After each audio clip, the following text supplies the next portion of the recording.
Korça regjistron nivelet më të larta të ndotjes së ajrit gjatë muajve maj, qershor dhe dhjetor janar, sipas një studimi të kryer përgjatë vitit të fundit. Ekspertët e lidhin këtë situatë me trafikun dhe sektorin e ndërtimit në periudhën e parë dhe me fluksin e lartë të vizitorëve, përqendrimin e popullsisë dhe përdorimin e druve të zjarrit për ngrohje gjatë dimrit. Për sa i përket Korçës, cilësinë e ajrit mund të identifikojmë pjesën sezonale se si ndotja është në sezone të ndryshme.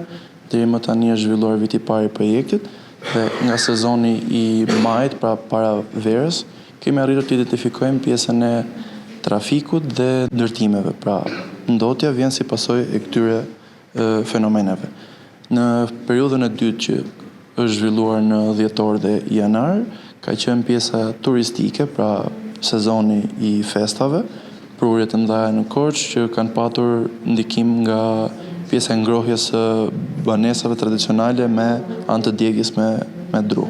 Si një nga zgjidhjet kryesore, specialistët sugjerojnë kalimin drejt alternativave më të pastra të ngrohjes, ku më e përshtatshmja konsiderohet energjia elektrike. Sipas tyre, kjo do të ndikonte drejt për drejt në uljen e ndotjes së ajrit në qytet.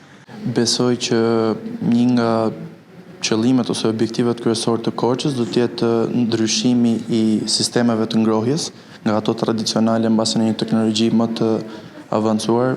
Besoj gazifikimi do ta sillte po prap në nivele ndotëse, por energjia elektrike mbasi do ishte një zgjidhje më e mirë. Pjesë e studimit ka qenë edhe niveli i zhurmave, i cili rezulton i lartë për shkak të trafikut dhe zhvillimit të sektorit të ndërtimit. Rezultatet synojnë të informojnë publikun dhe të nxisin institucionet për marrjen e masave konkrete në përmirësimin e cilësisë së jetës në qytet.